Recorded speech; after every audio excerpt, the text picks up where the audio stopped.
नमस्कार दोस्तों, कथा कहानी चैनल में आप सभी का स्वागत है। आज मैं सुनाने जा रही हूँ भगवत पुराण के अनुसार तुलसी माता की संपूर्ण कथा। तुलसी से जुड़ी एक कथा बहुत प्रचलित है। श्रीमद् देवी भागवत पुराण में इनके अवतरण की दिव्य लीला कथा भी बनाई गई है। एक बार शिव ने अपने तेज को समुद्र में फेंक दिया था। उससे एक महातेजस्वी बालक ने जन्म लिया। यह बालक आगे चलकर जलंधर के नाम से पराक्रमी दैत्य राजा बना। इसकी राजधानी का नाम जलंधर नगरी था। दैत्यराज कालनेमी की कन्या बिंदा का विवाह जलंधर से हुआ।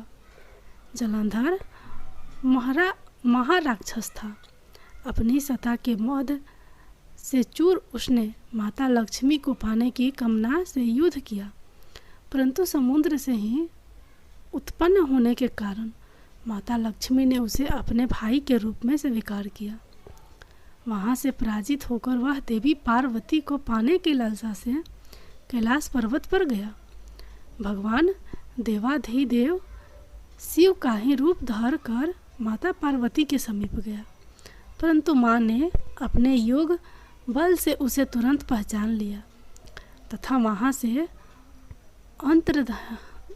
अंतर्ध्यान हो गई। देवी पार्वती ने क्रोध होकर सारा वृत्तांत भगवान विष्णु को सुनाया। जलंधर की पत्नी वृंदा अत्यंत पतिव्रता स्त्री थी। उसी के प्रति व्रत धर्म की शक्ति से जलंधर न तो मरा जाता था और ना ही पराजित होता था। इसलिए जलंधर का नाश करने के लिए वृंदा के पति व्रत धर्म को भंग करना बहुत जरूरी था। इसी कारण भगवान विष्णु ऋषि का वेश धारण कर वन में जा पहुँचे, जहाँ वृंदा अकेली भ्रमण कर रही थी।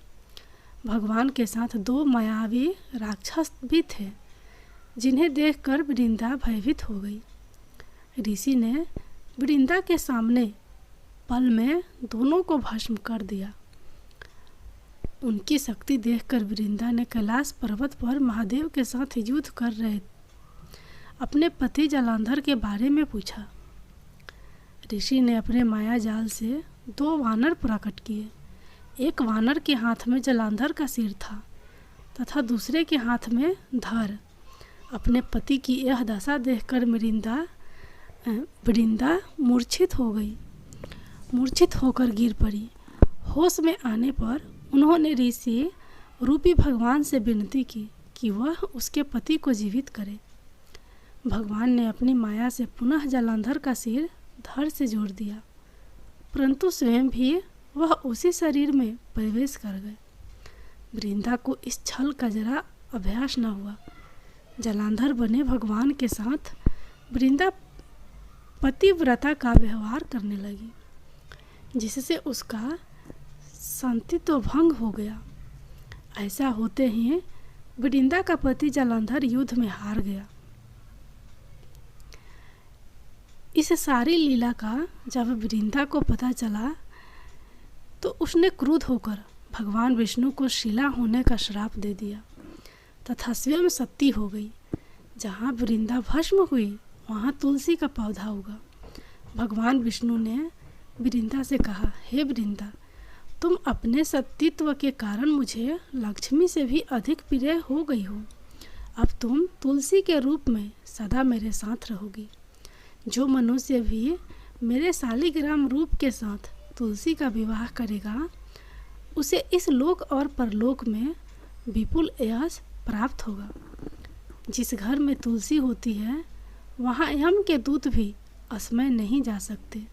गंगा व नर्मदा के जल में स्नान तथा तुलसी का पूजन बराबर माना जाता है। चाहे मनुष्य कितना भी पापी क्यों न हो, मृत्यु के समय जिसके प्राण मंजरी रहती तुलसी और गंगा जल मुख में रख कर निकल जाते हैं,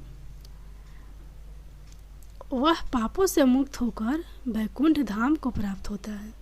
जो मनुष्य तुलसी व आंवलों की छाया में अपने पितरों का श्राद्ध करता है, उसके पितृ मोक्ष को प्राप्त हो जाते हैं। उसी दैत्य जलांधर की यह भूमि जलंधर नाम से विख्यात है। सती वृंदा का मंदिर मोहल्ला कोट किशनचंद में स्थित है। कहते हैं इस स्थान पर एक प्राचीन गुफा थी जो सीधी हरिद्वार तक जाती थी। सच्चे मन से 40 दिन तक सती वृंदा देवी के मंदिर में पूजा करने से सभी मनोरथ पूर्ण होते हैं।